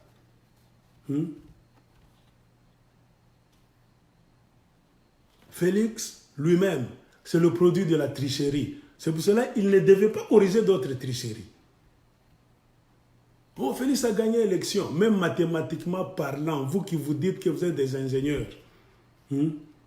Les autres partis politiques, beaucoup de politiciens congolais se réunissent avec un candidat, c'est-à-dire les autres provinces. Parce que j'ai dit, jusqu'au jour d'aujourd'hui, dans beaucoup de pays d'Afrique, spécialement au Congo qui est un pays africain, les électeurs vont voter avec l'esprit, si pas tribal, l'esprit régional, provincial. C'est comme ça que ça travaille. Les Africains n'ont pas encore ce raisonnement-là de dire non, je ne vote pas mon frère parce qu'il est menteur, je vote même sur une personne d'une autre province parce qu'il est honnête. On n'a pas encore atteint ce niveau-là. C'est-à-dire quand on va aux élections, les gens vont voter à partir de leurs frères, leurs tribus, leur province. C'est-à-dire si Félix devait gagner, ça devait être les deux Kasaï, les deux grands Kasaï, plus une partie du sud Kivu de chez Vital Kamerhe. Et le reste, ça devait être le reste des autres politiciens qui avaient soutenu Martin Fayoul. Ça, c'est la mathématique. Si tu es ingénieur, un ingénieur joue avec les chiffres, les statistiques. Mais on a vu qu'au Congo, tu vas sur Facebook, il y a des ingénieurs. Il se dit ingénieur, il commence son nom avec IR. Mais mathématiquement parlant, il n'a pas encore compris ça. Tu es ingénieur d'où? Tu vas faire les statistiques à partir de quoi? Si tu n'as pas compris ça. Félix est en conflit avec les autres politiciens parce qu'il a fui Genève. C'est-à-dire il est avec Vital Kamerhe. Automatiquement, Félix doit prendre le Kasaï oriental, Kasaï occidental, les deux grands Kasaï, plus une partie du sud Kivu, de chez Vital Kamerhe. Ça, c'est la mathématique. Là, on n'en discute même pas. Et le reste là, les Katanga et les autres, Équateur là-bas, ça revenait au Jean-Pierre Bemba, l'Est du Congo, F. Bazaïba, les Katanga, les Moïse Katumbi, si vous allez là-bas, les Kivu Antipas étaient là, partout. Donc le reste là, mathématiquement parlant, ne voyons pas les gens, voyons l'esprit des votants. Les Congolais, ils votent selon les tribus et les provinces. Et vous continuez à dire que Félix devait gagner au Katanga, et les Katangais ne doivent pas gagner au Kasaï. C'est-à-dire que Félix avait la magie de gagner chez les autres. Les autres tribus étaient des idiots pour aller voter quelqu'un d'une autre tribu. Et les Kasaïens sont clairs. Ils ne peuvent pas aller voter les personnes d'autres tribus. Ça, c'est jouer avec les gens. Statistiquement parlant, Félix était automatiquement tombé dans la minorité. Il devait perdre ses élections. Et c'est cela même la raison qui a fait que le Koso, le Kolan a perdre, ce qui a été tout bousillé de l'Okonyonso. Il a fait un ennemi Kabila. Pourquoi? C'est-à-dire qu'il a choisi le camp de l'ennemi des Rwandais contre ses propres frères congolais. Et ce sont les conséquences. Tout est anormal. Vous avez vu que c'est anormal. Comment on fait les élections. On proclame le nom du président de mafia. Mais pourquoi attendre 8 mois pour publier le gouvernement? Est-ce que c'est normal dans quel pays où on attend 8 mois par plaisir? Les gens étaient morts bien en train de dormir. Ce sont les tiraillements. Donc, la constitution est mise de côté. Ce ne sont que les négociations. Mafia, entre personnes. Et toi, si tu n'as pas compris ça, tu te dis intellectuel, ingénieur, PhD, docteur comme les Congolais importaient des titres, même quand ils ne raisonnent pas, vous allez faire quoi? C'est pourquoi le Congo se meurt. Félix a gagné. Oui, comme ci, comme ça.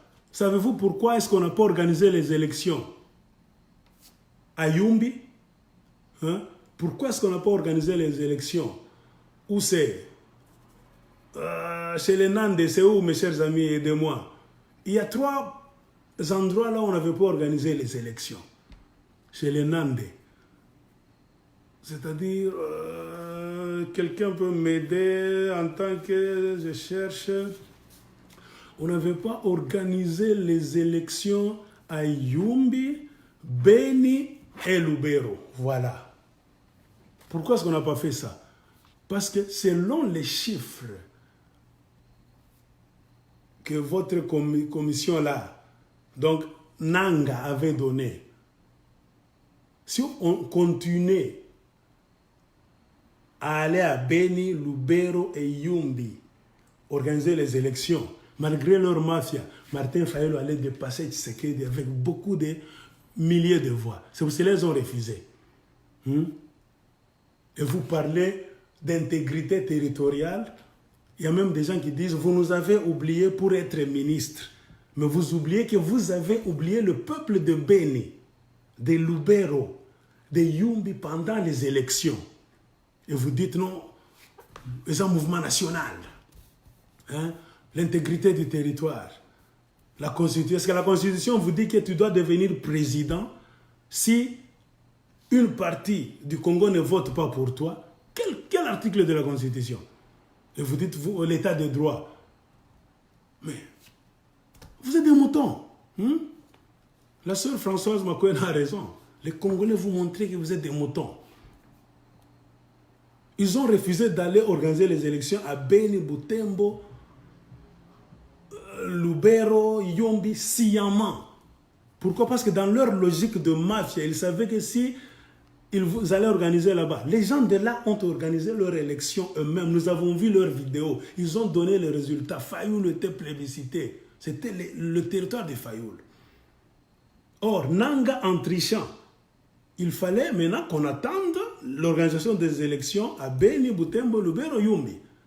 Et ils ont su que si nous allons là-bas, automatiquement, même avec les chiffres que nous avons sur la table, Fayoulou va passer.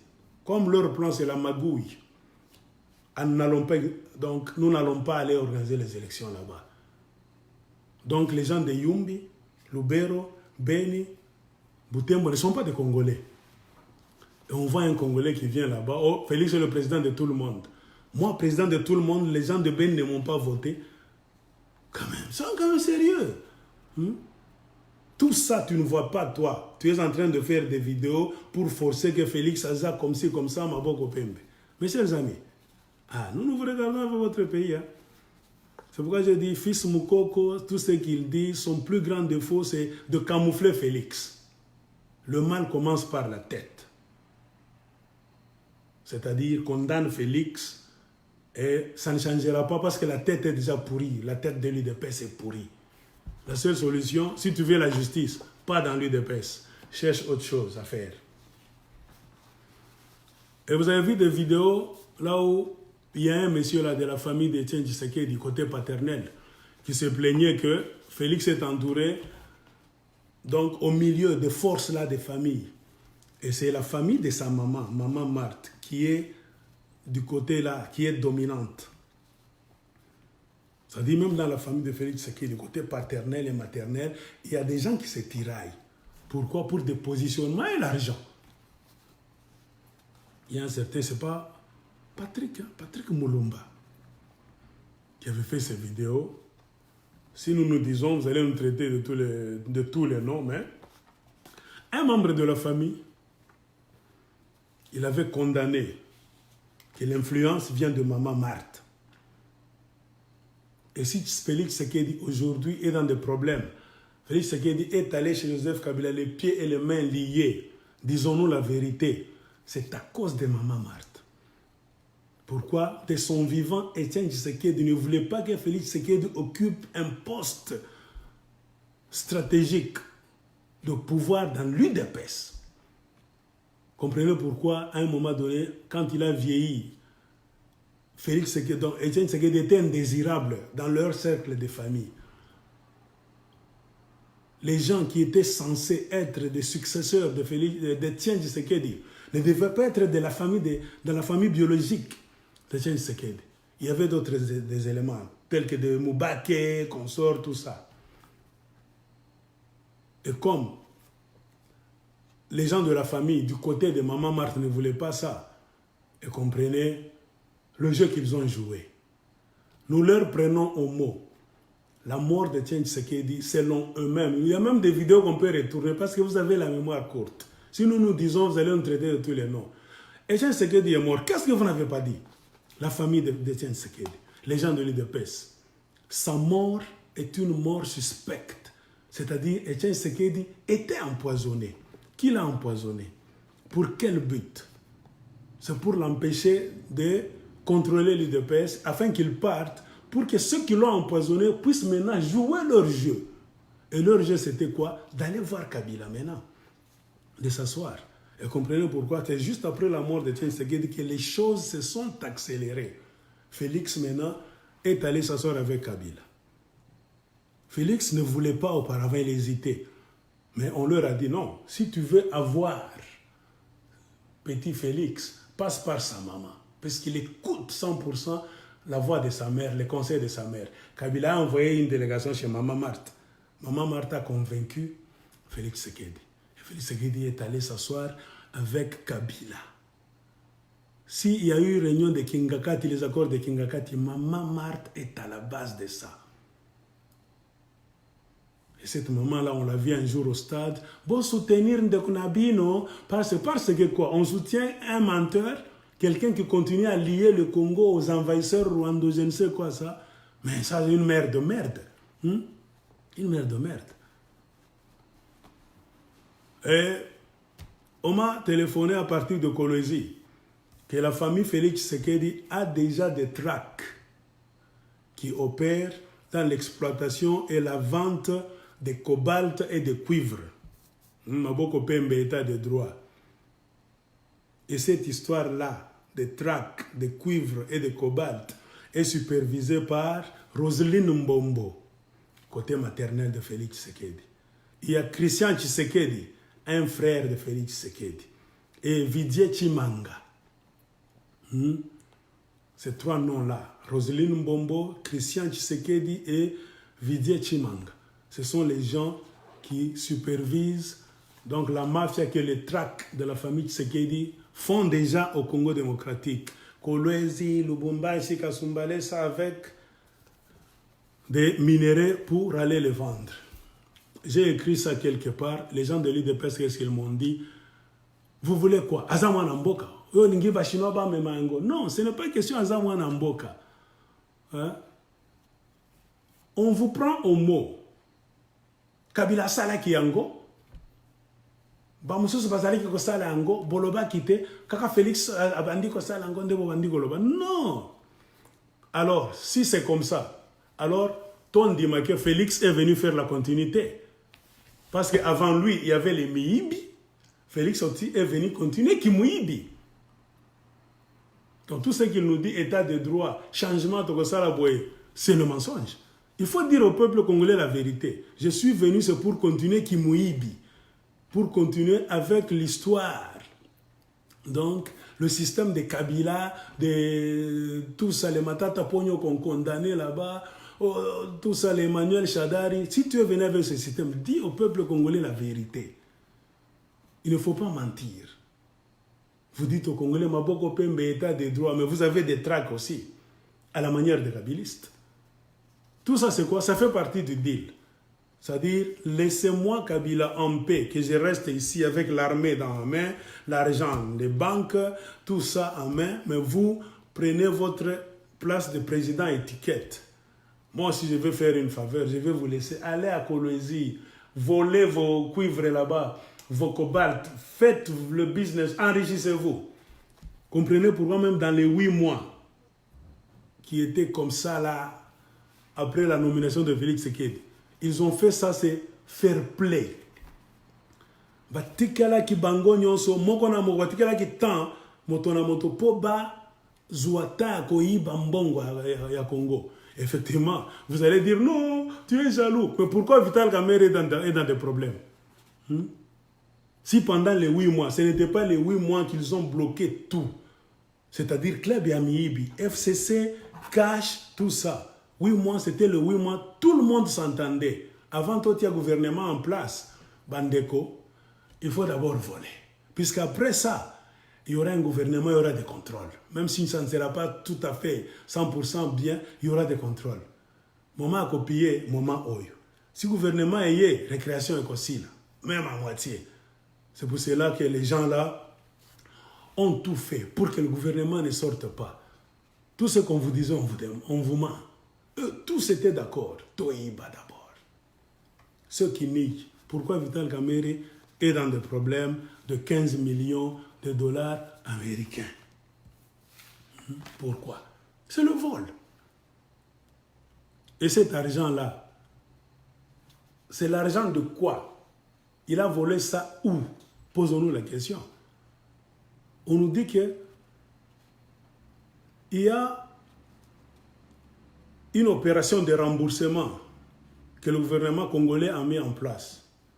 C'est-à-dire d'une créance de 100 millions de dollars américains par le Trésor public congolais aux sociétés pétrolières afin de les compenser à cause du manque à gagner résultant du gel des prix des produits pétroliers par le gouvernement entre 2017 et 2019.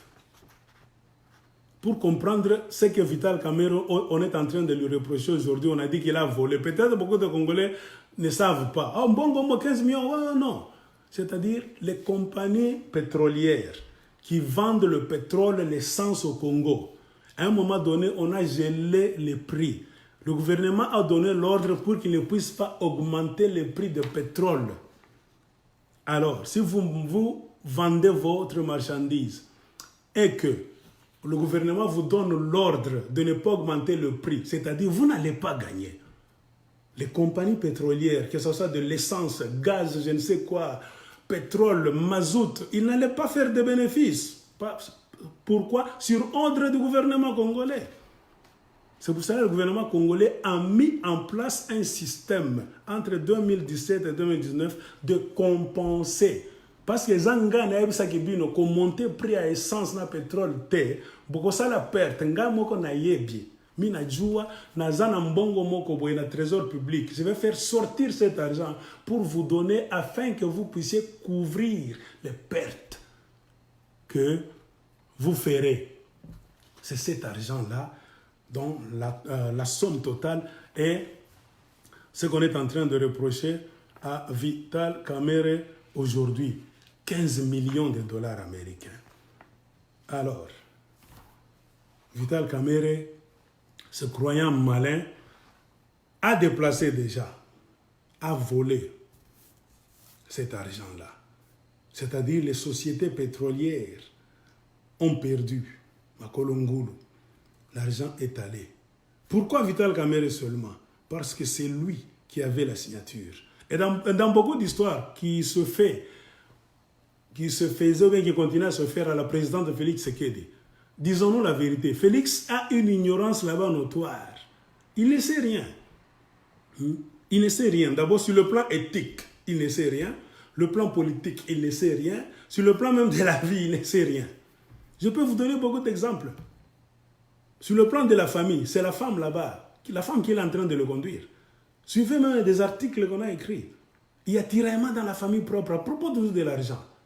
Et Denise Nyakero a déjà la même mise sur beaucoup de choses. C'est pour cela que quand Félix voyage, elle est toujours derrière. Ça, c'est un autre sujet qu'on va développer un autre jour. On a des documents. Sur le plan maintenant du gouvernement, Félix n'a aucune expérience dans rien. Vital Kamerhe a travaillé avec M. Laurent Désiré Kabila. Il a travaillé même au temps de Mobutu. Vital Kamerhe a travaillé avec Joseph Kabila. Il était le président de l'Assemblée nationale. C'est-à-dire Vital Kamerhe a appris comment entrer, comment sortir. Il sait comment voler, comment couvrir. Tout ça. Vital Kamerhe le sait. Et c'est dans cet état d'esprit que Vital Kamerhe a volé les 15 millions de sociétés pétrolières. Et maintenant, aujourd'hui, qu'est-ce que Vital Kamerhe est en train de faire? Il est en train de bloquer les enquêtes. Et l'article nous dit que les sociétés pétrolières sont dans des difficultés aujourd'hui. D'où ce blocage de la mission de contrôle par le directeur de cabinet du président de la République. Tout ça, ça laisse croire que ce dernier, dont Vital Kamerhe, veut juste empêcher que des squelettes soient sortis de son placard. Vital Kamerhe, en bloquant les enquêtes, d'où que ça vienne, il est en train d'éviter qu'on puisse l'étaler sur la place publique. Mais ça ne sert à rien parce que tout le monde le sait que Vital Kamerhe est un voleur. Je ne le dis pas parce que, vous savez, parfois nous avons un langage clair, nous autres. Hein. Je n'ai pas commencé à parler aujourd'hui. Peut-être si toi, c'est la première fois que tu es en train de me voir. Va sur ma page, je recule dans le passé, même au temps de Kabila. J'ai toujours le même langage. J'ai toujours dit, moi, je n'ai jamais eu confiance en Vital Kamerhe. Il ne m'a jamais inspiré confiance, ce monsieur-là. Et d'ailleurs, il ne nous inspirait pas confiance, nous tous. Et c'est pour cela que même les gens de l'UDPS l'appelaient Caméréon. Hein? Si aujourd'hui Vital Kamerhe est devenu bon, il commence à le défendre. Hein? Où se trouve le problème? Non pas chez Vital Kamerhe. Ça se trouve dans la tête des Congolais.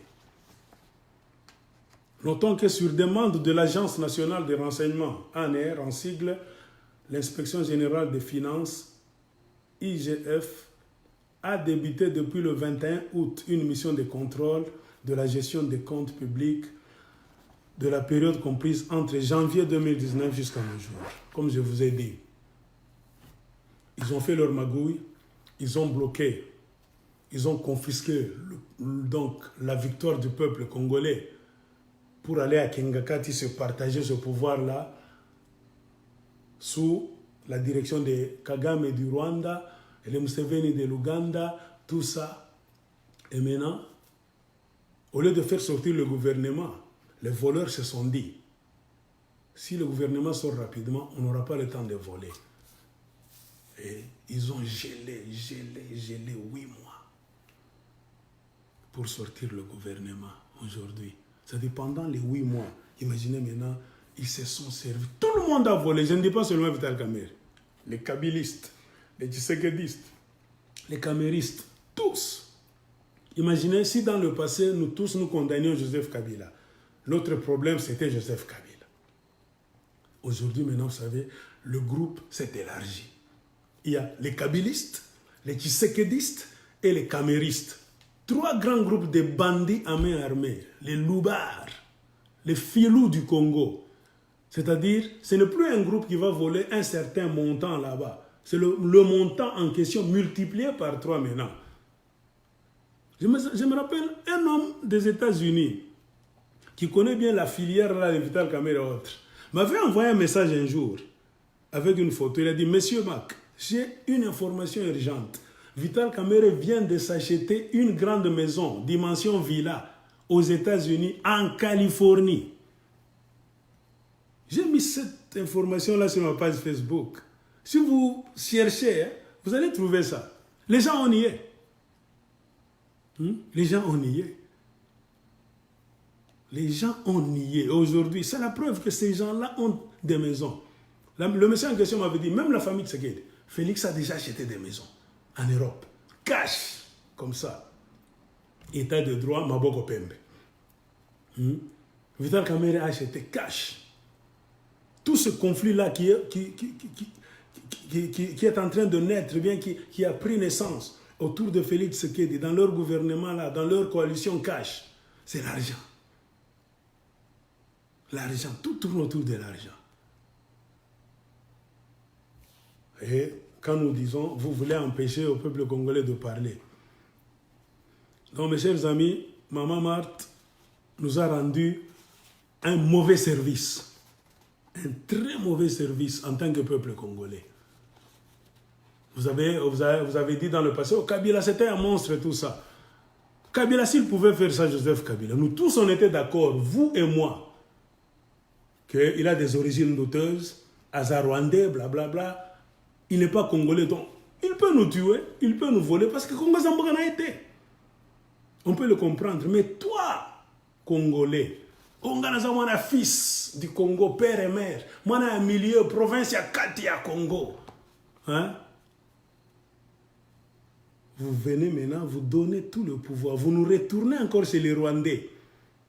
Kabila, le Rwandais d'hier, devient votre partenaire. Kagame vient, les gens de l'UDPS applaudissent Kagame. Nani Azazoba. Et puis demain, vous allez dire, Bisso Batel, tous intelligent, tous les Kibango, ceux qui vont pécher Batel, Bisso pouvoir. Bon, comment on a tout ça, la nini? Vous n'allez rien faire. C'est pourquoi il y a des gens qui disent que merci à Joseph Kabila. Joseph Kabila a fait un grand travail. Il nous a montré clairement ce qu'est l'UDPS. Mobutu avait pitié parfois. Mobutu a fait trop de bêtises. Il bouffait dans le noir avec Etienne Tshisekedi. Mais par pudeur, en tant qu'homme d'État, Mobutu ne pouvait pas exposer Etienne Tshisekedi en public. Hein? Il cachait ça. Il est mort comme ça. Mais il y a quand même des fuites d'informations qui nous disaient que Etienne Tshisekedi allait aussi chez Mobutu prendre de l'argent la nuit. Et pendant le jour, il était opposant. Joseph Kabila est venu. On vous avait dit que l'UDPS, c'est un parti de corrompus. Il y a Ibiza, il y a Malte, il y a Nice, il y a Paris, les rencontres. Là où les kabilistes allaient là-bas avec l'accord de Maman Marthe. Vous avez nié. Kabila vous a étalé maintenant clairement. Pour vous dire que les Congolais, vous êtes tous les mêmes. Il n'y a aucune tribu qui va se frapper la poitrine. Bisonde va tel. Toleki va foula, non. Vous êtes tous sur le même pied d'égalité. Le Koso, des inconscients. Et ce que nous sommes en train de voir, c'est plus que l'inconscience. L'UDPS, c'est le sommet de l'inconscience. On pouvait comprendre Laurent Désiré Kabila. Je ne le défends pas. Kabila a commencé à faire des choses. Pourquoi? Il n'y avait pas d'exemple, il n'y avait pas de modèle avant lui. C'est-à-dire, depuis l'indépendance, on a eu Mobutu. Il n'y avait pas d'autre président. Mobutu, pas. On a fait partir Mobutu dans des conditions, dans des circonstances particulières. Pas normales. Il fallait chercher de l'aide, des gens de l'extérieur. Les Rwandais et les Ougandais. Pourquoi? Parce que, vous comprenez maintenant pourquoi la conférence nationale souveraine du Congo, Zaïre, si on avait attendu que les politiciens congolais puissent faire partir Mobutu, Mobutu allait vieillir jusqu'à aujourd'hui, il n'allait pas quitter le pouvoir. Ils allaient là, Bouzoba, il y avait un politicien congolais. C'est pour cela qu'il a fallu que des forces extérieures viennent. Et quand un étranger vient vous aider, j'ai toujours dit, il y a toujours y avoir une facture. Je ne peux pas aller dans un pays étranger, je vous aide gratuitement comme ça, non. Les Rwandais sont venus aider les Congolais et les Ougandais en échange d'une facture. Vous devez payer. En dehors de la facture, ils avaient aussi leur plan là-bas, démoniaque. Ils ont commencé à faire ce qu'ils ont fait au Congo. Et les Congolais Bouzoba n'ont pas appris des leçons. Kabila pouvait faire des erreurs, Laurent Désiré Kabila, parce que c'était la première fois qu'on voulait changer un pouvoir au Congo démocratique. Mais nous, maintenant qui avons vu ça, tous les Congolais, oh, c'est-à-dire tout le monde devait être sur le qui-vive.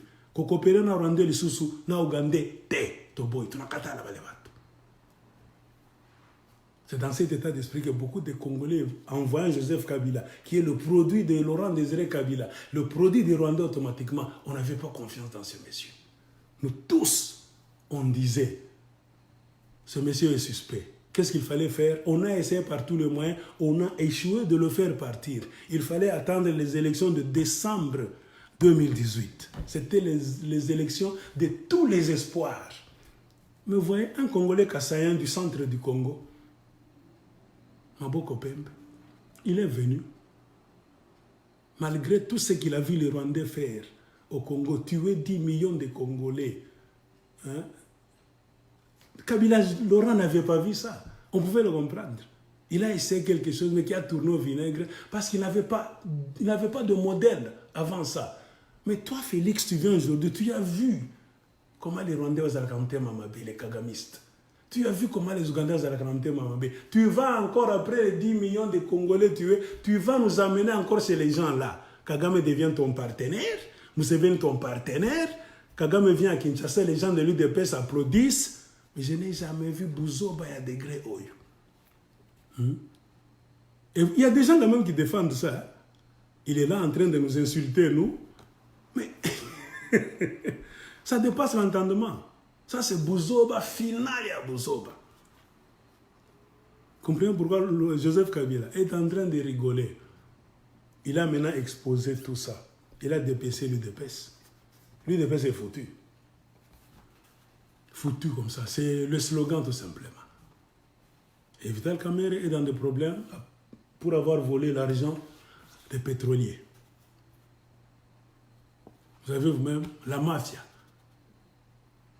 Un gouverneur de la province de Kinshasa qui permet et qui change et qui nomme des bourgmestres de Kinshasa, donc sans l'aval du président de la présidence, en violation de la Constitution. Il fait cette mafia-là avec Augustin Kabouya et Jean-Marc Kakabund de l'UDPS, Maboko Pembe, état de droit. Hein? Il change de bourgmestre, mais il y a un monsieur de l'UDPS qui applaudit, qui nous insulte, nous. Monsieur le Congolais, hein? Monsieur de l'UDPS, ouvrez les yeux. Qui vous a ensorcelé? Et malgré toutes les bêtises qui se font, ma question est la suivante. Quelle est maintenant la force, la parole, la position de l'opposition congolaise qui avait accompagné Martin Fayulu jusqu'à la victoire? Parce que Martin Fayulu avait gagné. N'ayons pas honte ni peur de le dire. On a vu que les politiciens congolais agissent et raisonnent bizarrement là. Tout le monde est rentré maintenant dans son fief, se recroqueviller dans un coin avec l'espoir. Maintenant, on entend tout le monde dire 2023, vous allez faire quoi? L'union fait la force. Pour la toute première fois dans l'histoire de la politique du Congo, des élections, les politiciens congolais, même si ce n'était pas parfait, j'ai toujours dit, vous avez réussi à vous mettre ensemble. Bien que Kabila a pêché Vital Kamerhe et Vital Kamerhe a pêché Félix Tshisekedi pour bousiller un peu. Mais vous avez gagné. Quand même, vous étiez resté là, vous avez montré quelque chose de bon. C'est-à-dire, c'est un pas déjà dans l'histoire de la politique du Congo. Vous étiez ici, derrière, vous avez fait un pas en avant. Un homme normal, une personne qui a le cerveau en place, ne devait plus reculer. C'est-à-dire, il fallait capitaliser sur ça, cet état des choses. Puis, c'est-à-dire, nous restons unis. Il faut, tout ce que nous allons faire, toutes nos actions politiques doivent démarrer à partir de ce que nous avons réalisé ici. Parce que ce n'est pas l'histoire de Fayulu lui-même, c'est notre expérience à nous tous, politiciens congolais de l'opposition. Nous avons réussi à faire quelque chose, bien que l'ennemi a utilisé nos frères congolais idiots pour nous troubler et prendre notre victoire. Donc il fallait capitaliser sur ça. Continuer avec cet esprit-là. Et maintenant on voit Moïse Katumbi, au Katanga là, en train de traîner les masses. On l'applaudit seulement, il va s'asseoir à sa ferme. En train de regarder ses maïs, ses moutons, tout ça. Jean-Pierre Bemba, il va là-bas à l'Équateur, on applaudit. Boussa Nyamouissi se dit maintenant, celui qui va finir l'Ebola. Je ne sais pas s'il est docteur en Ebola depuis quand. On voit les politiciens là-bas, un à un, qui se font pécher, qu'ils vont se mettre dans leur coin là-bas. Calme. Et on entend les gens dire, oh Moïse Katumbi, 2023. Moïse Katumbi va faire quoi? Moïse Katumbi ne fera rien. Qui va d'abord voter pour lui en masse pour qu'il gagne lui-même, sans alliance? Moïse Katumbi ne fera rien. Boussa ne fera rien. Jean-Pierre Bemba ne fera rien. Tout le monde, personne ne fera rien lui-même. Comme je vous ai dit, selon la carte linguistique régionale, les Congolais, comme beaucoup d'Africains, vont au vote avec un esprit régional linguistique, pour ne pas dire tribalistique. il a fallu l'union pour vaincre ça. Et les Congolais ont vaincu ça. Mais le Koso, Yabatumi Balé Vital, là, Félix Tshisekedi, c'est ce qui a reculé encore le Congo dans les mains des Rwandais. Et aujourd'hui, les Rwandais se reposent. Hein? Les Rwandais se reposent. Joseph Kabila, on ne parle plus de lui. Il est calme là. Il a réussi à nous piéger. Il est en train de rigoler, donc, de peigner sa barbe là, à Kingakati, de nous regarder au moins, Bunda Bango na Bango, Gana Fandi, tout ça. Les généraux rwandais que vous disiez, vous les gens de l'IDPS, nous sommes envahis. Sont-ils rentrés au Rwanda? Non. Mais on a vu Félix Tshisekedi faire entrer encore des militaires rwandais dans l'Est. Sont-ils retournés au Rwanda? Vous n'en parlez pas. Vous êtes seulement en train d'applaudir. C'est ça la tristesse dans laquelle les Congolais ont fait entrer leur pays eux-mêmes. J'ai parlé de Maï Maï. La MONUSCO, c'est la MONUSCO qui donnait des armes, qui donne des armes au Banyamulenge. Les Maï Maï ont vu la MONUSCO donner des armes au Banyamulenge. Comprenez pourquoi le numéro 1 de l'ONU, Antonio Guterres, est venu rapidement au Congo faire 3 jours. Et ensemble, ils ont décidé que la MONUSCO doit rester, mais ils vont changer quoi? Ils ne changeront rien. Pourquoi? Parce que c'est la MONUSCO qui est comme un élément tampon, qui empêche même aux Congolais d'opérer convenablement. Cette MONUSCO-là ne travaille pas pour les Congolais. Ça travaille pour le bénéfice des Américains, des Rwandais et des Ougandais, des envahisseurs du Congo. La MONUSCO a tous les éléments en place. La MONUSCO a la technologie avancée, les drones, technologie de communiquer avec les satellites. La MONUSCO contrôle tous les territoires congolais. Et c'est la MONUSCO qui donne les informations à Kagame, à Museveni.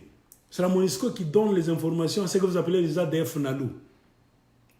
Venez, entrez par l'Est, un peu plus au sud, de la montagne telle, la forêt telle, il n'y a personne. Là, entrez. Ils entrent.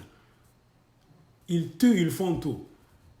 Donc, leur but, c'est laisser le Congo dans cet état d'insécurité perpétuelle. Parce que si l'insécurité est perpétuelle, la MONUSCO n'aura pas raison de quitter le Congo. On va dire, si nous quittons, l'insécurité va s'étendre, les Congolais vont être tués, tout ça. C'est pourquoi il faut qu'il y ait toujours des poches, dans des poches d'insécurité. C'est une insécurité créée par l'ONU. Pourquoi? Pour donner du boulot à leurs frères. Et le salaire de ces gens-là de la MONUSCO, qui les paye? C'est notre monnaie, c'est notre argent. C'est le trésor du Congo. Le Congo doit payer. C'est-à-dire c'est nous souffrons, au lieu d'emmagasiner, donc, de garder un peu quelque chose à côté, mais nous donnons encore de l'argent. Nous payons le salaire des gens qui sont contre nous, qui nous font tuer. C'est pourquoi vous avez vu Antonio Guterres venir au Congo, 3 jours. C'est pour convaincre les idiots qui sont au pouvoir, pour que la MONUSCO reste là où elle est, pour que l'insécurité reste. Parce que c'est l'insécurité qui justifie la présence de la MONUSCO. Congo moins insécurité égale 0 MONUSCO. Congo plus insécurité égale 1000 MONUSCO. Ils doivent rester là-bas. C'est ce qu'il est en train de faire. Vous avez vu les gens applaudir. Oh, président Mbaki Gutiérrez, hein, Congolais. Mais c'est vous-même, les gens de l'UDPS. Vous disiez ça hier avec nous. Vous avez insulté la MONUSCO. Retournons dans les pages, dans l'histoire. Aujourd'hui, la MONUSCO devient votre partenaire parce que Félix Tshisekedi est utilisé par la MONUSCO. Je vous ai dit l'histoire d'Ebola. Un vaccin qu'on n'a jamais utilisé ni sur les cobayes ni sur les singes. Félix a accepté qu'on mette ça sur les Congolais. Triste vraiment. C'est tellement triste. Je ne sais pas où est le cerveau des Congolais. Et c'est pire encore parce qu'il y a maintenant une très grande partie. L'idiotie maintenant s'est multipliée par 3. C'était au moment, dans le passé, c'était les kabylistes qui étaient nos ennemis. Hein? Comme je l'ai dit. Ce sont les gens, les idiots qu'il fallait combattre. Pourquoi? Parce qu'ils nous prenaient par la gorge pour nous subjuguer, donc nous mettre par terre sous la domination des Rwandais. Et maintenant, il y a les kabylistes, les tshisekédistes et les caméristes. comprenez pourquoi nous avons un grand job à faire. La seule chose qu'il faut faire, il ne faut pas avoir confiance dans la MONUSCO, l'armée congolaise, ça ne fera rien. D'abord, on n'a pas d'argent. Les choses resteront comme ça et ça sera encore pire. Parce qu'on a des voleurs qui ne font que voler. C'est ce que j'avais à vous dire, chers frères et sœurs congolais.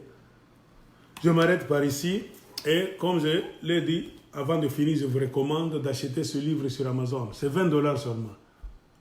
Lies of the Tutsi in Eastern Congo Zaire. Écrit par un confrère congolais, John Kapapi.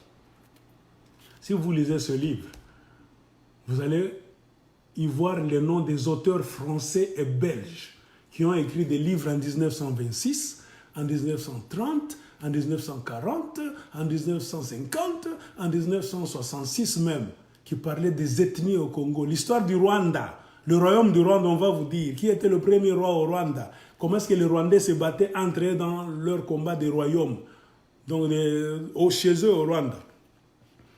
Quand est-ce que le premier Rwandais aussi ont mis leurs pieds au Congo? Ce monsieur a fait un travail scientifique avec référence. Ça va vous permettre d'acheter encore d'autres livres, des auteurs belges et français. Donc un Belge qui écrit un livre en 1929, en 1936. Donc ce n'est pas toi et moi qui allons discuter. On n'était pas là. C'est-à-dire c'est la vérité. Il n'y a jamais eu de Banyamulenge. Les Tutsis sont venus d'ailleurs. On les a accueillis. Il y a eu même la guerre 2 fois. En 1964 et en 1982. Qu'on appelait la guerre de Kenya-Rwanda. Pourquoi? Parce que les Congolais en 1964 et en 1982 ont voulu chasser les Rwandais. Et ce sont les mêmes Belges et les Français qui se sont interposés. Non, laissez-les parce que chez eux, il n'y a pas de sécurité. Ils ont le problème, tout ça. On a laissé les gens qui, demain, ont commencé maintenant à vouloir nous tuer ou nos propriétaires de la terre pour nous arracher la terre. Lisez ce livre, il y a beaucoup de références. Vous verrez le mensonge d'Azaras Ruberwa et de Moïse Nyarugabo. Et sur ce, je vous dis au revoir mes chers amis. God bless. Je vous aime tous. Bye.